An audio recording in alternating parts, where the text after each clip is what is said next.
Welcome back to my channel. இந்த video பார்த்துட்டு இருக்க நேரத்தில் வந்து உங்களுக்கு எல்லாத்துக்குமே வந்து எண்ட் ஆஃப் தி ரவுண்ட் 2க்கான வேகன்சி லிஸ்ட் வந்திருக்கும். அதே மாதிரி அக்செப்ட் அண்ட் அப்போர்டு கொடுத்தவங்களுக்கு வந்து நிறைய பேர்த்துக்கு வந்து காலேஜஸ் சேஞ்சஸ் ஆகியிருக்கும். ஒரு சில பேர்த்துக்கு சேஞ்சஸ் ஆகியிருந்திருக்காது. அதே மாதிரி வந்து டிக்ளைன் மூவ் டு நெக்ஸ்ட் ரவுண்டுக்கு ஒன்றும் பிரச்சனை இல்லை. நீங்கள் அடுத்த ரவுண்டில் போய் வந்து சாய்ஸ் ஃபில் பண்ணிக்கலாம். அதே மாதிரி டிக்ளைன் அண்ட் அப்போர்டு அவங்களுக்கு என்ன இருக்கும்னா மேபி நிறைய பேர்த்துக்கு வந்து காலேஜ் வந்திருக்கலாம். அது எஸ்பெஷலி நாட் அலாட்டட்ல வந்து நிறைய பேர்த்துக்கு வந்து சீட் வந்திருக்கும். வராதவங்க ஒன்றும் பயப்படணும் அவசியம் கிடையாது. இப்போ தேர்ட் ரவுண்டில் வந்து நீங்கள் தான் முன்னாடி இருக்க போறீங்க. ஸோ அதனால வந்து எது வந்தாலும் யாருக்கும் கவலையே படக்கூடாது, தைரியமாக இருக்கணும். ஏன்னா ஒரு சில விஷயங்கள் வந்து நம்ம வாழ்க்கையில் வந்து என்ன சொல்றது, ஏமாற்றங்கள் இருக்க தான் செய்யும். அதாவது நம்ம எவ்வளோக்கு எவ்வளோ வந்து நம்ம பாதுகாப்பாக இருந்தாலும் ஒரு சில இடத்துல இடர்பாடுகள் வரதான் செய்யும். அந்த மாதிரி நீங்கள் நினச்சிக்கோங்க. ரவுண்ட் 2 ஸ்டூடெண்ட்ஸ் வந்து சார் நான் நல்ல மார்க் எடுத்தேன், பட் வந்து நான் ரொம்ப கேர்ஃபுல்லாக சாய்ஸ் பண்ணேன், பட் வந்து எனக்கு நாட் அலாட்டட் வந்துருச்சு, நான் நினச்ச காலேஜ் வரலன்னு அந்த மாதிரி யாரும் ஃபீல் பண்ண வேணாம். ஏன்னா ரவுண்ட் 2 வர பொறுத்தவங்களுக்கு நல்ல காலேஜ் தான் வந்திருக்கு. யாருக்குமே வந்து அவ்வளோ மோசமான காலேஜஸ் கிடையாது. ஓரளவு நல்ல காலேஜஸ் இருக்கு. பட் என்ன, நீங்க நினைச்ச காலேஜ் வரல. ரெண்டுக்கும் நிறைய வித்தியாசம் இருக்கு ஸ்டூடெண்ட்ஸ். நீங்க நினைச்ச காலேஜ் ஒண்ணுதான், ஆனா ஆப்ஷன்ஸ் வந்து நிறைய வச்சீங்க.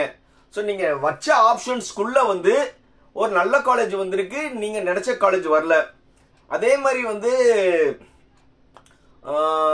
நாட் அலாட்டட் ஸ்டூடெண்ட்ஸ் பாதி பேத்துக்கு நல்ல காலேஜ் வந்திருக்கும். ஸோ அவங்களும் வந்து சந்தோஷப்படணும். அதாவது நான் நாட் அலாட்டடோட எனக்கு இந்த வந்திருக்க காலேஜ் வந்து ரொம்ப சந்தோஷம்னு. ஆனால் வந்திருக்க காலேஜுக்கு அப்புறமும் வந்து ஐயோ என்னடா இது, நான் எதிர்பார்த்த காலேஜ் வரலையேன்னு நீங்கள் யாருமே ஃபீல் பண்ணக்கூடாது. எது இருந்தாலும் நீங்கள் என்ன செய்யணும், அக்செப்ட் பண்ணிக்கணும். ஸோ ஆல்மோஸ்ட் வந்து கவுன்சிலிங் ப்ராசஸ் ரவுண்ட் 2 ஸ்டூடெண்ட்ஸ்க்காக முடிஞ்சிருச்சு.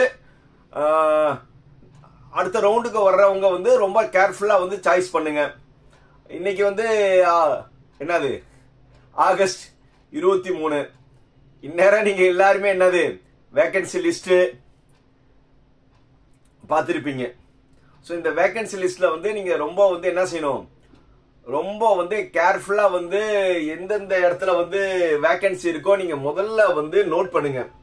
ஏன்னா இந்த ரவுண்டுக்கு ரவுண்ட் 2ல இருந்து ரவுண்ட் 3க்கு வந்தவங்களுக்கு சீட்டு கொடுத்த பிறகுதான் ரவுண்ட் 2 ஸ்டூடெண்ட்ஸ்க்கு ஆரம்பிக்கும். ஏன்னா எல்லாமே கட் ஆஃப் பேஸ்டு. ஸோ இப்போ வந்து நீங்க வந்து ரவுண்ட் 2ல இருந்து ரவுண்ட் 3க்கு வந்தவங்க இப்போ எந்தெந்த காலேஜ்ல உங்க கம்யூனிட்டியில வந்து என்னென்ன சீட்ஸ் இருக்குன்னு நீங்க முதல்ல நோட் பண்ணுங்க. ஆல்மோஸ்ட் வந்து ஒரு 15 காலேஜ்ல வந்து நீங்க குரூப்ஸ் ஒவ்வொரு நீங்க நினைக்கிற குரூப்ல உங்க கம்யூனிட்டியில ஒரு 5 சீட் இருந்தாவே கண்டிப்பா உங்களுக்கு கிடைச்சிரும். ஸோ அதனால வந்து நீங்க யாருமே ஒரி பண்ண தேவையில்லை. ஸோ அதனால வந்து ஒரு குறைஞ்சது மினிமம் ஒரு 20 காலேஜஸ் சூஸ் பண்ணி அதுல வந்து ஒரு 3-4 பிரான்ச்சஸ்ல வந்து உங்க ரெஸ்பெக்டிவ் கம்யூனிட்டியில இருக்கிறது எல்லாமே நீங்க பக்காவா பீரியாடிக் பண்ணுங்க. கண்டிப்பா வந்து உங்களுக்கு கிடைச்சிரும். அதே மாதிரி ரவுண்ட் 3 ஸ்டூடெண்ட்ஸ் நீங்களும் வந்து ரொம்ப ஒரி பண்ண அவசியம் கிடையாது. ஏன்னா ரவுண்ட் 2ல வந்து நிறைய பேர் என்னது அட்டென்ட் பண்ணியிருந்திருக்க மாட்டாங்க. என்னது ரவுண்ட் 3ல வந்து நிறைய பேர் வந்து கண்டிப்பா கவுன்சிலிங் வரப்போறது இல்லை. இவங்களாம் வந்து மோர் தென் 50% வந்து அவங்க என்ன செஞ்சிட்டாங்க, மேனேஜ்மெண்ட் சீட் எடுத்துட்டாங்க. ஆல்மோஸ்ட் வந்து இப்ப வரப்போற 1.25 லட்சம் சீட்ஸ் வேக்கண்டா தான் இருக்கும். அதுல வந்து நீங்க சூஸியா எடுக்க போறீங்க. ஸோ அதுல வந்து நீங்க ரொம்ப வந்து கிளவரா வந்து இதுதான் நான் படிக்க போற பிரான்ச்னு 2 தம் ரூல் தான்ப்பா. நீங்க ஒரு நல்ல காலேஜ்ல நீங்க படிக்கணும்னு நினைச்சீங்கன்னா எல்லா பிரான்ச்சஸுமே நீங்க எடுங்க. இப்போ ஒரு டாப் காலேஜஸ்ல பாத்தீங்கன்னா கண்டிப்பா வந்து எதுல சீட் இருக்கும்னா மெக்கானிக்கல்ல கண்டிப்பா இருக்கும், சிவில்ல இருக்கும், பயோமெடிக்கல்ல இருக்கும், கெமிக்கல்ல இருக்கும், ஏரோநாட்டிக்கல்ல இருக்கும். இந்த மாதிரி வந்து அது போக வந்து டெக்ஸ்டைல், இந்த மாதிரி நிறைய branches, food technology, biotechnology. So இந்த மாதிரி வந்து நிறைய பிரான்ச்சஸ்ல வந்து பெரிய பெரிய காலேஜ்ல சீட் இருக்கும். ஆனா என்னதான் அந்த எண்ட் ஆஃப் தி டே வந்து அந்த பெரிய காலேஜஸ் வந்து எல்லாத்துக்கும் ஐடி ரிலேட்டட் தான் வேலை வாங்கி கொடுப்பாங்க. ஸோ அந்த ஏற்கனவே ஒரு பழமொழி சொல்லுவாங்க, பூவுடன் சேர்ந்த நாரும் மணக்கும் மாதிரி. அவங்க ஒரு பெரிய காலேஜில் பிளேஸ்மெண்ட் ஆக்டிவிட்டிஸ் பண்ணி கொடுக்கும்போது உங்களுக்கும் வந்து என்னது பிளேஸ்மெண்ட் கிடைச்சிரும். இல்ல சார் என்னதான் இருந்தாலும் எனக்கு வந்து செகண்டரி பிரான்ச் இன்ட்ரெஸ்ட் இல்ல, நான் படிச்ச எனக்கு நான் விருப்பப்பட்ட கோர்ல தான் போகணும்னா அதுல வந்து நீங்க வந்து கொஞ்சம் வந்து காலேஜை வந்து சூஸியா பாத்துக்கோங்கன்னா நான் டிஸ்கிரிப்ஷன்லயே வந்து நான் இது வைக்கிறேன். லாஸ்ட் இயர்ல வந்து 2023ல ஓவரால் வந்து கவுன்சிலிங்ல வந்து அதிகமா சீட் ஃபில் பண்ண காலேஜஸ் சொல்லி நான் ஒரு பிடிஎஃப் வைக்கிறேன். அந்த பிடிஎஃப்ல என்ன இருக்கும்னா ரவுண்ட் 1, ரவுண்ட் 2, ரவுண்ட் 3 போக வந்து ஓவராலா வந்து பெர்ஃபார்மன்ஸ் பண்ண காலேஜஸோட லிஸ்ட் இருக்கும். ஸோ ஓவராலா வந்து சீட் பெர்சன்டேஜ் அதிகமா ஃபில் பண்ண காலேஜ்னா அந்த காலேஜ் நல்லா இருக்கிறதுனால சீட் ஃபுல்லா இருக்கும். அந்த காலேஜ்ல வந்து அட்லீஸ்ட் வந்து ஒரு 250க்குள்ள இருக்கிற காலேஜஸ்லாம் வந்து ரொம்ப காலேஜஸ் நல்லா தான் இருக்கும். ஏன்னா நீங்க ஒரு டாப் 50 to 75 காலேஜஸ் வந்து ரவுண்ட் 2 வரைய வந்து நல்ல நல்ல பிரான்ச் முடிஞ்சிருக்கும்.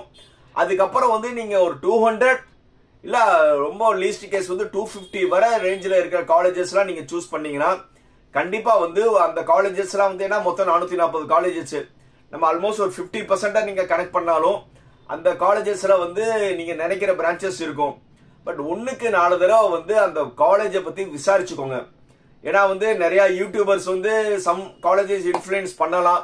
பட் அது மேபி வந்து நீங்க தான் வந்து என்னவா இருக்கணும், அன்னப்பறவையா இருக்கணும். இந்த காலேஜ் இப்படி, இந்த காலேஜ்ல வந்து நல்லா இருக்கா, நீங்க வெப்சைட்டே போய்க்கலாம். அதே மாதிரி அந்த காலேஜோட லேண்ட்லைன் பண்ணி எவ்வளவு ஃபீஸ் எல்லாமே கேட்டுக்கும் அவங்க.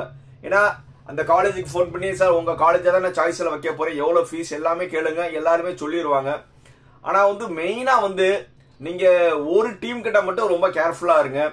நான் ஏற்கனவே ஒரு வீடியோ போட்டேன், என்னது ஒரு ட்ரஸ்ட்னு சொல்லி வந்து counselling department, education department, government employee association, மக்கள் சேவை மையம், இந்த மாதிரி நிறைய ட்ரஸ்ட் இருக்கு. அகரம், சிகரம், காலேஜ் சலோ, student.com, இந்த மாதிரி நிறைய பேர் வந்து அவங்க ஒரு செட் ஆஃப் காலேஜ் தான் வச்சிருக்காங்க. அவங்களுக்கு என்னன்னா இந்த காலேஜ்ல வந்து பண்ணி கொடுத்தா அவங்களுக்கு ஓப்பனா சொல்ற கமிஷன் உண்டு. ஒரு சீட்டுக்கு எவ்வளோன்னு எனக்கு தெரியும், பட் அது ஓப்பன் ஃபார்ம்ல சொன்னா நல்லா இருக்காது. பெர் சீட்டுக்கு வந்து ஒரு நல்ல அமௌண்ட் கொடுப்பாங்க. அந்த அமௌண்ட்டுக்காக தான் வந்து இப்போ நிறைய பேர் வந்து ஃபோன் பண்ணிக்கிட்டு இருக்காங்க. ஏன்னா வந்து ஃபோன் பண்ணி அவங்க கேட்கறதுனால வந்து நிறைய பேரண்ட்ஸ் வந்து அவங்க சொல்லும் போதே வந்து இந்த காலேஜ்ல ஃப்ரீ சீட்டு, அந்த நீங்க போங்க, அவங்க காலேஜ்ல எதுவுமே வாங்க மாட்டேன்னு சொல்லுவாங்க. இவங்க ஒண்ணுமே கிடையாதுப்பா. SC ST இருந்துச்சுன்னா கவர்மெண்டே வந்து ஒரு 60,000 ரூபாய் ஸ்காலர்ஷிப் வந்துருது. அது இவங்க மூலியமா போகணுங்க கிடையாது. நீங்க டைரக்டா போனாவே வந்து உங்களுடைய இன்கம் லெவல் வந்து 2 லட்சம் ரூபாய்க்குள்ள வருஷத்துக்குள்ள இருந்துச்சுன்னா நீங்களே வந்து என்ன செஞ்சுக்கலாம், பண்ணிக்கலாம். அதே மாதிரி ஃபர்ஸ்ட் கிராஜுவேட் வந்து ஒரு சில காலேஜஸ்ல வந்து NBA இருந்துச்சா 27,500 ரூபாய் கவர்மெண்ட் கொடுப்பாங்க. போக ஸ்டேட் கவர்மெண்ட் ஸ்காலர்ஷிப் ஒரு 3,400 ரூபாய், ஆல்மோஸ்ட் வந்து ஒரு 30,000 வந்து அவங்களுக்கு வந்துடும். ஸோ நிறைய காலேஜஸ்ல வந்து கோர் பிரான்ச்சஸ்க்கு வந்து நீங்க ஃபர்ஸ்ட் கிராஜுவேட் வாங்கிட்டு ஆல்மோஸ்ட் மோர் தென் 50% காலேஜுக்கு மேல வந்து எனக்கு ஃபர்ஸ்ட் கிராஜுவேட் காசு வந்தா மட்டும் போதும் அட்மிஷன் போட்டுக்கலாம்னு இருக்கு. இதே தான் வந்து இந்த ட்ரஸ்ட் மெம்பர்ஸ் வந்து நாங்க ஃப்ரீலாம் இல்லை, நீங்க போனாலும் அந்த காலேஜ்ல ஃப்ரீ தான். பட் இவங்கன்னா சர்டன் காலேஜஸுக்கும் நீங்கன்னா வந்து சூஸியா பண்ணலாம். ஸோ அதனால வந்து எந்த ஒரு விஷயமும் நீங்களே முடிவெடுங்க. 23ஆம் தேதி இன்னைக்கு சாய்ஸ் லிஸ்ட் எல்லாருமே பார்த்துருவீங்க. பார்த்த பிறகு வந்து இன்னைக்கே நீங்க சாய்ஸ் வைக்க வேணாம், கொஞ்சம் பொறுமையா இருங்க. ரொம்ப வந்து செலக்டிவா வந்து காலேஜஸ் வந்து நீங்க முதல்ல 23ஆம் தேதி நோட் பண்ணுங்க. இந்த காலேஜ்ல ஓசியில எத்தனை சீட் இருக்கு, கம்யூனிட்டியில எத்தனை சீட் இருக்குன்னு நீங்க எல்லாமே நீங்க நோட் பண்ணிக்கிட்டே இருந்தீங்கன்னா அது ஒரு சாய்ஸஸ் வந்து குறைஞ்சது வந்து 142ல இருந்து 130 இருக்கிறவங்க குறைஞ்சது வந்து இப்ப வந்திருக்க வேகன்சி லிஸ்ட்ல இருந்து குறைஞ்சது வந்து 100 சாய்ஸ் இருக்கக்கூடாது. 100 சாய்ஸ்க்கு குறையாம இருக்கணும், எல்லாமே மின்கலா இருக்கணும். அதுக்கப்புறம் வந்து 130 to 120 இருக்கிறவங்க 200 சாய்ஸ் கண்டிப்பா வந்து நீங்க செலக்ட் பண்ணணும். அதே மாதிரி அதுக்கு கீழே இருக்கிறவங்க மினிமம் 300 சாய்ஸ் இல்லாம போகாதீங்க இப்ப இருக்கிற வேகன்சி லிஸ்ட பார்த்து. ஸோ இப்படி இருந்தா உங்களுக்கு நாட் அலாட்டட் வராது. அதனால வந்து அதே மாதிரி SC ST SCA இவங்களுக்குலாம் ஒரு பெரிய இஷ்யூ இருக்காது. ஏன்னா ஆல்மோஸ்ட் அவங்களுக்கு நல்ல நல்ல காலேஜ்லேயே வந்து SC ST SCA சீட்ஸ்லாம் இருக்கும். இன்னொரு தம்புரூல் என்னன்னா MBC கேண்டிடேட்ஸ் இருக்கிறதுக்குன்னு ஒரு சர்டன் ஊர்கள் இருக்கு. அந்த தருமபுரி, அந்த சேலம், இந்த சைட்ல எல்லாம் வந்து MBC அதிகமா இருப்பாங்க. அந்த மாதிரி எம்பிசி கேண்டிடேட் எல்லாமே வந்து சவுத்துல வந்தீங்கன்னா சவுத்துல வந்து அதிகமா எம்பிசி சீட் ஃபுல் ஆகாது. அதே மாதிரி சவுத்துல இருக்கிறவங்க வந்து எம்பிசி சீட் வந்து அதிகமா ஃபுல் ஆகும். அவங்க வந்து இந்த ஜோன்ல வந்தீங்கன்னா பிசி சீட்டு காலியா இருக்கும். ஸோ இது வந்து ஒரு சின்ன ஒரு இதுதான்ப்பா. ஏன்னா எங்கே டிமாண்ட் இருக்கோ அதை நோக்கி ஒரு ஏரியால எம்பிசி கேண்டிடேட்டா இருந்தாங்கன்னா அந்த இடத்துல எம்பிசி சீட்லாம் ஃபுல் ஆகும். அந்த இடத்துல என்னது பிசி சீட் காலியா இருக்கும். இந்த கேண்டிடேட் அங்கே போய் நீங்க காலேஜை சூஸ் பண்ணீங்கன்னா உங்களுக்கு ஈஸியா கிடைக்கும். அதே மாதிரி வந்து எம்பிசி கேண்டிடேட் வந்து சவுத்துக்கு கீழே வந்து எங்கே போனாலும் அண்டு அவங்க ஜோனை விட்டு மேல சென்னை சைட் போனாலும் எம்பிசி சீட்டு நிறைய கிடைக்கும். இது வந்து ஒரு சின்ன ட்ரிக்கியா நீங்க கேம் விளையாண்டோம்னா உங்களுக்கு வந்து நல்ல காலேஜில் சீட் கிடைச்சிரும். அதனால வந்து ரொம்ப கேர்ஃபுல்லா வந்து சாய்ஸ் பண்ணுங்க. இன்னைக்கு ஒரு நாள் வெயிட் பண்ணுங்க. இன்னைக்கு எதுவுமே சாய்ஸா வந்து போடாதீங்க. 24ஆம் தேதி ஈவினிங்க்கு மேல நீங்க சாய்ஸ் பண்ணிக்கலாம். புரியுதா? ஸோ அதனால வந்து ஒரு 1.5 நாள் வந்து நீங்க வந்து காலேஜை வந்து நீங்க பக்கா டீட்டெயில் எடுக்கிறதுல தான் உங்களுடைய டைம் வந்து நிறைய ஸ்பெண்ட் பண்ணணும்.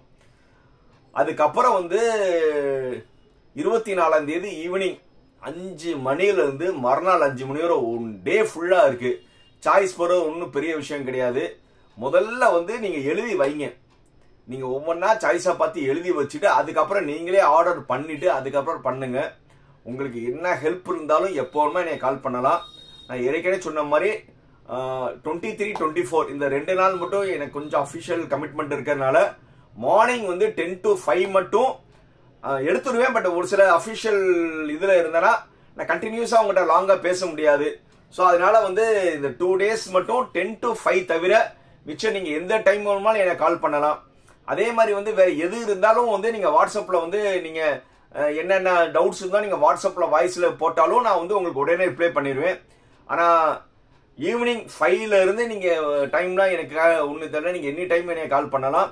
அதே மாதிரி 25 ஃபுல் டே வந்து நீங்க வந்து எவ்வளோக்கு எவ்வளோ வந்து நீங்க ஏர்லி மார்னிங்ல இருந்தே வந்து சஜஷன் கேட்டு நீங்க நல்லா சாய்ஸ் பண்ணிக்கலாம்.